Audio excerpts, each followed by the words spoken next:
Hello, and welcome back to the podcast. If you are listening to this on the day that this particular episode comes out, it is 9/9/2025, which if we take that 2025 and break it down, we get a year 9. So 2 plus 2 plus 5 equals 9. And I meant to look this up, but oh my gosh, I didn't.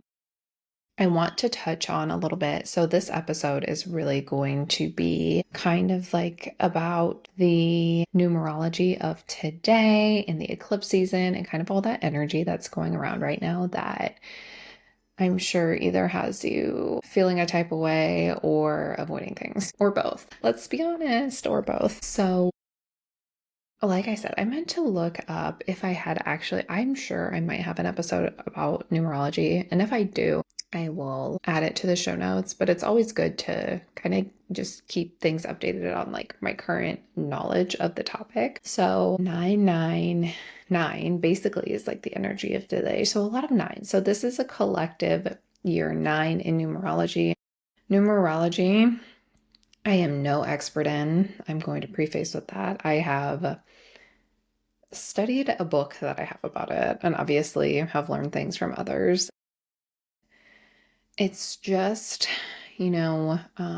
teaching us about the energy behind each number that we have. And it's essentially, like numbers 1 through 9. And then you have your master numbers 11, 22, 33. So 2025 is a collective year 9. And you can figure out what year you are in right now because each year of your life, numerologically speaking, that's always a fun word, is gonna kind of show a different theme basically. And it's very interesting. So I've done this before too. So you can, if you're feeling really intrigued, you can go back and kind of calculate backwards and see like which year, because it does not start like, oh, I was born on this date and this year, that's my first year. No, that's not how it works.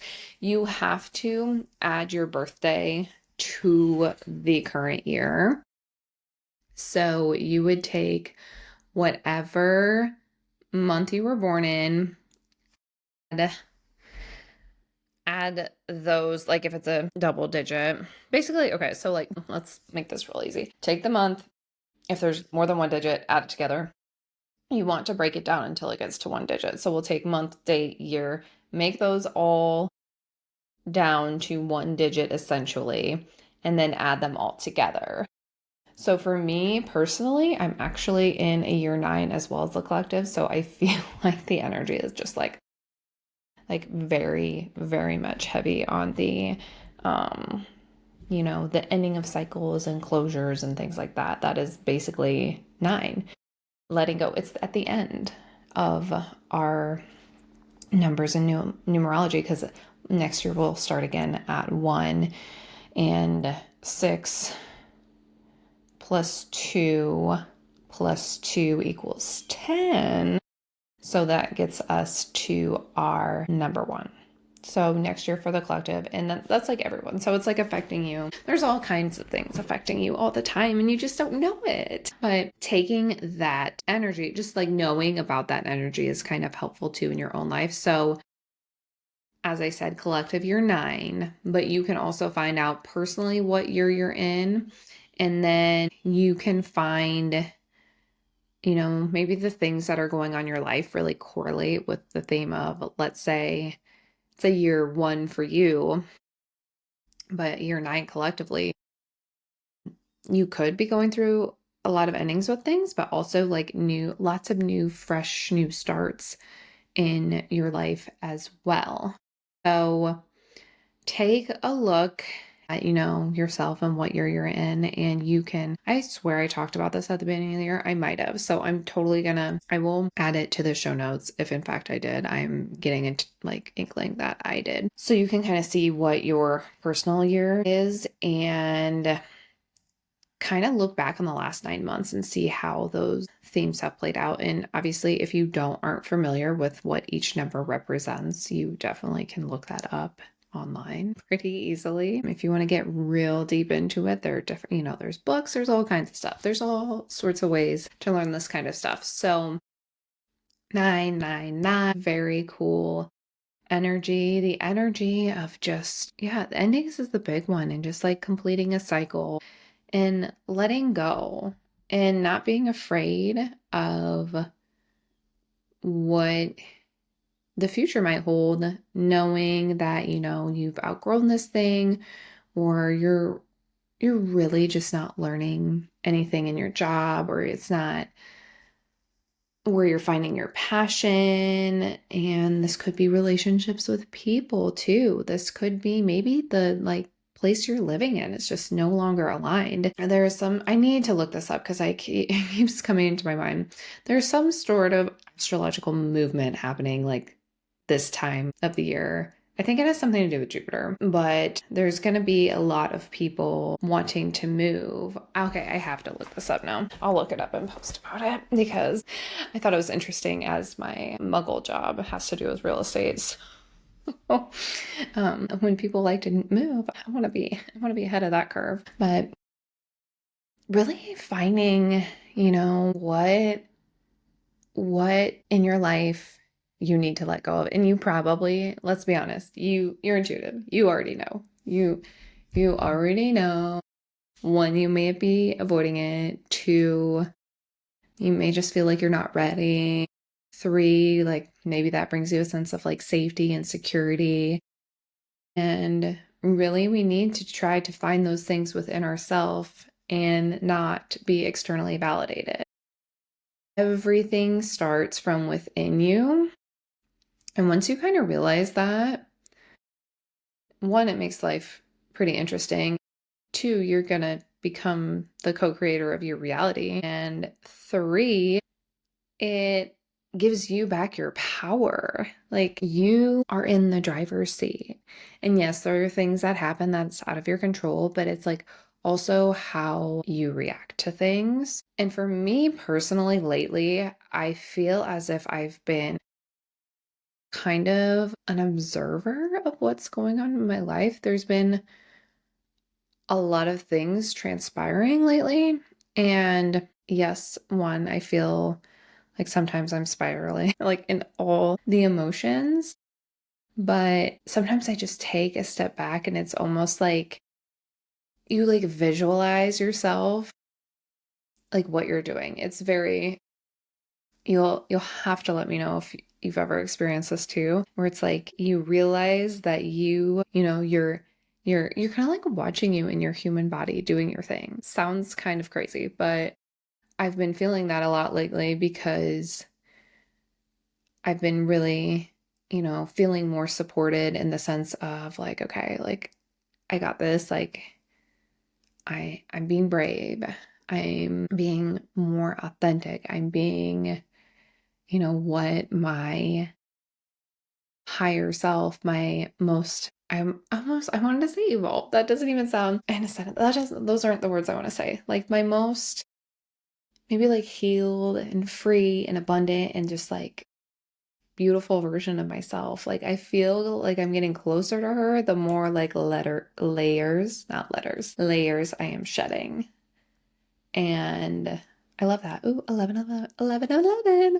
But anyways, so yeah, the shedding of the layers, letting go, that's just like the big themes for, this current transition we're in with this year. And even like on this date, it's a big representation of that.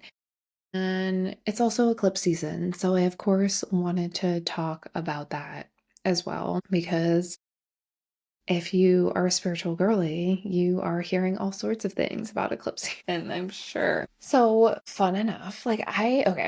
I didn't know any of this until a few years back, but eclipses happen every year, at least twice a year, sometimes three. And I think we don't hear about it as much on like the mainstream media unless you can actually like see it.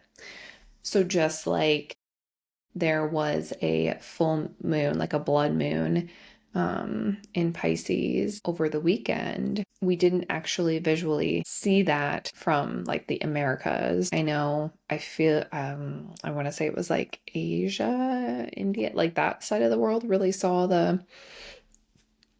eclipse that way, which I'm sure was really cool. I actually didn't even like, normally I would look at pictures of that and I haven't, so I feel like I should do that. But that, it was a total lunar eclipse. And there is the reason it's called eclipse season is because it's like, it's basically bookend. So you have like your full moon eclipse basically and like your new moon eclipse, and they can be like a total, partial, whatever. It's like scientific shit. I'm not going to get into it because I don't understand it, and that's fine. And I don't need to. But for the sake of our conversation today, there in 2025, there was a eclipse season in March, and now it's in September. And I feel like last year, I feel like it might have been closer in October. I don't know. But we saw there was, I don't know, some solar eclipse. I don't know if it was March or if it was last year that we were able to view it here, when you literally could see, like, you had to have special glasses on, but you could see the moon like moving across the sun, which is like, holy shit, that's cool. Well, so it's September 2025 now. We're in this eclipse season again, which is a good time, obviously, to not do anything too crazy. But it's almost like, to me, I get the vibe that it's like a little bit like Mercury retrograde, where you don't want to make any like rash decisions, but you also want to reflect on where you're currently at and like where you want to be going. And do you even know where you want to be going? I felt like that for a little bit as well. It's like, oh my God, where am I even going? Like, what do I see moving forward? Which could be a whole nother podcast episode. We could talk about that. So taking this time and like really doing like the self-care, and just with it being, I feel like the ninth month too, it's like these Virgo vibes are more like I really think of like organized, structured, like not in a crazy way. Well, I mean, like, I feel like a shadow side of a Virgo could be like perfectionist tendencies and making sure everything's like fucking right where it needs to be. And it's like endings of the summer, like we're going into a different season. Just, if you're not, I feel like if you're listening to this, there's something you need to let go of, because I'm really feeling it in my life, and just the energy of the eclipses, and of especially, okay, like especially the full moon. So the full moon is like the end of the cycle, and it brings closure, and it's like purging and letting go of what we want to release. And like I said earlier, it could be, oops, sorry, it could be a job, people, places, or it could even be like a belief or a habit that you personally have been doing that you're like, okay, I don't really need to do this anymore. Like, do I need to have 17 drinks on the weekend? Maybe not. Maybe I could like not do that anymore. That's just an example of, something I had let go of a while ago. Again, a story for another time. But as these next 2 weeks are really potent, and it's a very like, and the mutable signs, you're gonna feel it. If you have a mutable sign in your big three, or even other places of your chart, but like I feel like especially your big three. So what I mean, like your sun, moon, rising, and your mutable signs are Virgo, Pisces, Sagittarius, and Gemini. Mutable, middle, like they're like in the middle of the season. Just kidding. Retract that. Like, just kidding, they're the end. Fixer. Mutable is not middle. Oh my gosh. I did not just say that. You guys, I'm like, no, that was wrong. I got like, I started to say it out loud, and I was like, no, that's not right. End of the seasons. I'm like, okay, Libra season is right after this, and that's a cardinal sign. So mutable signs at the end of the season, and this eclipse season is definitely affecting them the most. So you, sun, moon, rising sign, what are they? If you've got Gemini, Sagittarius, Pisces or Virgo placements, you are going to feel this. And these next 2 weeks will be interesting to say the least, because once we get, to that new moon, and it's also eclipse on the 21st, so right before Libra season starts. And it's very interesting too, because it's also a new moon in Virgo, and we had a new moon in Virgo the last time around. And that's very rare. It's how our calendar is set up, but it's very rare to have 2 new moons of the same sign, like right in the same sort of cycle. Typically, it'd be like, there's a Libra new moon, because that's the next. I lied, not Libra. Oh my gosh. No, that's right. Yeah. Oh my gosh. You guys, I'm like, because so the sun was at like, I think 0 degrees in Virgo. And then on the 21st, it's going to be at like 29 degrees. So right before it changes over to Libra, but that's when we're having our new moon. So it's like really what has transpired over this last cycle from new moon to new moon. What has went down? What does your path look like moving forward? And if you're wondering, if you're sitting here like, oh shit, I have a mutable sign, let me give you some tea. So I have a prop today.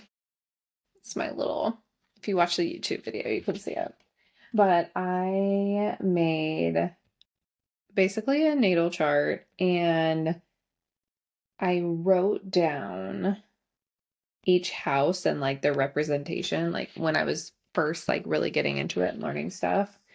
Because so you've got your chart, and if you're looking at your birth chart, that is how the planets were looking, where they were stationed at when you were born. The moment you came into this planet, and those energies affect you. It makes up who you are. It's very cool. I just love it. Okay. But obviously the planets move, so you'd get they're moving around. You're like, not necessarily in a circle like this. But every time a specific event happens, like these eclipses, the new moons or whatever, you'll notice, you can look up what's like today's current planet transits. You can see exactly where everything, like I have it pulled up on my computer right now. Like you can see where everything, oh, I think Jupiter is moving signs. Is that why people are, no, Jupiter's in Cancer right now. Maybe that's why people home abundance. Okay. Like there's Jupiter. But we've got today, when this comes out, this is 9/9. I'll put the transit of the planets there. Like the moon's in Aries, the moon changes signs every 2 days. And obviously the planet's closer to the sun. It's just changing signs more rapidly than obviously like, Pluto changing signs every 200 and some years. That's something that those are, generational things for sure. What was I talking about? Oh yeah. So how these eclipses, class, are going to affect you. So you can look at your chart. And so when we're looking at all the different houses, I really like the lower ones, very like inner, upper ones, very outer. But then you have, so like Virgo and Pisces are opposite each other. Basically, they're like, so those are like the sister signs, basically. And the same, so like with Sagittarius, where you at there? I'm like yelling. And Gemini, they cross. So each one, so like we're cross like this on the axis. If you're listening to the podcast, look at a birth chart later. But basically the sign opposite of it is like it's its sister sign. And then it's basically, I want to say they're 6 months apart in how our calendar works or whatever. So Gemini, the eclipse is hitting let's see, identity versus career. So the theme is to rebalance your personal freedom with responsibility. So you're getting that. Geminis can be known for being a little aloof. So like the opposite of Virgo. And it's Virgo season. Any of my Virgo girlies out there, it is your season. It is the lunar eclipse is hitting the, I want to say, seventh house is what it did, really focusing on relationships and then really getting like a big identity rebirth as a Virgo, and just like that new moon in your sign and your energy, and maybe sitting down and journaling on what you truly want. Like, how do you visualize your life? And that's okay if it's different than other people's in your life. It's okay if it looks different than what society told you or your parents told you or anyone else in your life told you. It is okay if it is different. Honestly, different's good. If you're here, you're probably wanting something different. Let's be real. Okay, my Sagittarius girlies. Homegirl over here is a rise.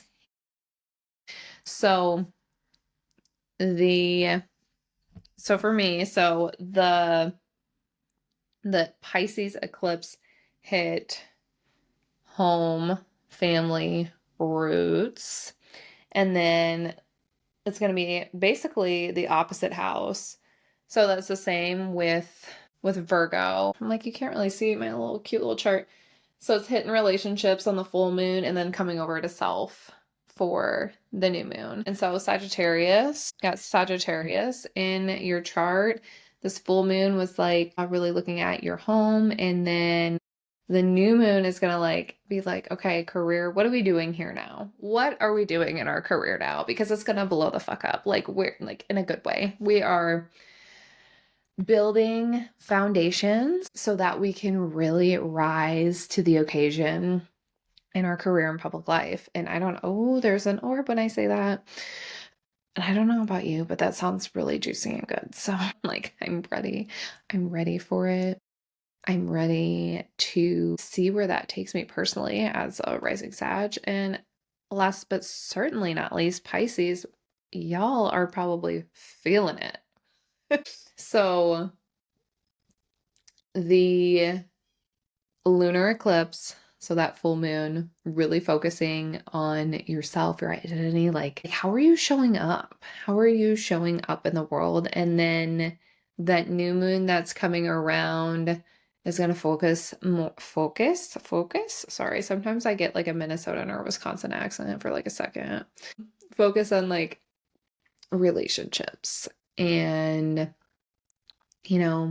with that newer identity, like how you're identifying yourself, it definitely could mean change in your relationships, and maybe you're creating new ones or old ones are falling apart because they're no longer aligned, and that's okay.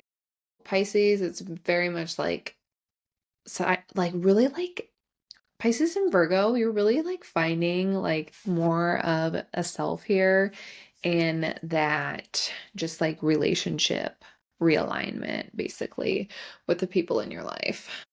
So juicy. Overall, it's a great time, and this is for anyone. It's a great time for restructuring your life into what you want to be doing moving forward. Virgo energy is all about that. Like, what action steps could you take? What daily like routines or habits or whatever, what could you incorporate that's new or different? What relationships in your life are actually going to I can't, like the freedom and growth that you were looking for? And really just reflecting on those questions, especially in this like 2-week time period that we have during the eclipses. And if you do not have any mutable signs in your your big three, your sun, moon, or rising, you can definitely check out where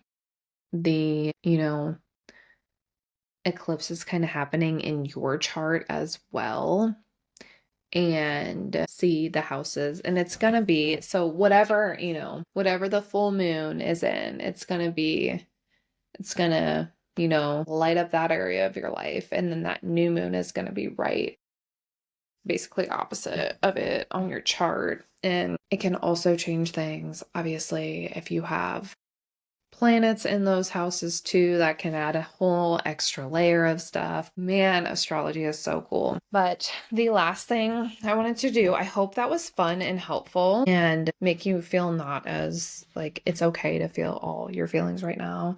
And if you gotta cry, you fucking cry. You let it out. You have a good cry, and or whatever you need to do to like really reset. I think that self-care and alone time is really good as well. I did want to see if just one beautiful card would come, because I have a feeling that we want a beautiful message about this eclipse season. Holy shit. Man. Okay, so 4 of them popped out. Okay, guys, I'm back. All right. Okay, so eclipse season, we've got so much stuff. Okay, so y'all, Seasons of the Witch, Mabon Oracle. Oh, this is great. This is great. This is great. So, eclipse season messages for my lovely listeners. First, we have Straw Veil. So, it is time to step out of your comfort zone, take up space, and reach new heights. I love, love, love that. I don't want to read every single thing. I didn't think this many cards would pop out. I was like, we just need one message. My higher self's like, no, y'all need more. So stepping out of the comfort zone, your higher self chose this card because you're being invited to determine whether or not you need to dream bigger, reach higher, and expand fully in your gifts. Are your talents being utilized? Are you taking up space? Ooh. Don't be afraid to ask for more, be first in line, or to call your own shots. The straw bale encourages you to find the courage to live as big as you dare. Elderberries. Elderberries popped out. There it is, a knowing within bone. Allow it to guide you. Like I said, you already know. You guys already know you're intuitive. If there's something that needs to go, you already know. And this card is reminding you that there's value in seeking out guidance from someone who's been there before. However, there is tremendous value in learning by doing. You can research, ask questions, or watch others, but at some point you have to get in there and practice if your aim is to develop your skills. You pull this card to gently nudge you out of the planning phase and into the doing phase. You may get it wrong at first or feel awkward, which is okay, because the only way to improve is to learn from your mistakes. So stop seeking validation from others. If there isn't an example of what you do, then you'll be the first. And with time and wisdom, you'll get there. Falling Leaves is our next card. And guess what falling leaves represents? Y'all will never guess. Let go. Let go of the things that weigh heavily on you. You deserve to take up space. Shedding, making space, clearing blocks. The energy of this freaking day. You're in a radical period of release that feels more like an unraveling. It's likely you're experiencing many endings in the forms of lost friendships, breakups, moves, or other challenging changes that may have you wondering, why is all this happening to me? First and foremost, know that you are not being punished. All of these changes were necessary for your future growth and expansion. And while unpleasant, you know the things that are leaving you now are only blocking you. They were only blocking you from success before. So your best to find the light in every ending you're facing now. This is an excellent time to undergo personal lifestyle changes. Like I said before, integrating those new things into your routines, a little bit of structure, your habits, and just, it's time to get clarity on the life you'd like to have and letting these other things go. And the last card, ironically, these were all in a row. And trust me, I've used this deck a lot. Fawn. Be curious, dear child, and explore the world within the world. I like this one. I've never actually pulled this one before. So innocence, learning, educate yourself. I said that word. Educate yourself. Your higher self chose this card because a fawn is a gentle animal energy to work with, but its soft nature does not take away from its powerful wisdom. This woodland creature invites you to explore your innocence and see yourself as a blank canvas on which anything is possible. A new adventure is awaiting, and all that's required is a little effort and practice. The fawn guides you to explore new ways of expressing yourself. Deer are always ready to take the leap. Remain vigilant and do not second guess yourself when the moment arrives to jump. I love this. It kind of like flowed in a really beautiful way too. Just getting out of your comfort zone, listening to yourself, your intuition, letting go of those things that are no longer serving you, and starting to be curious about where this beautiful life can take you. Ugh, that was so good.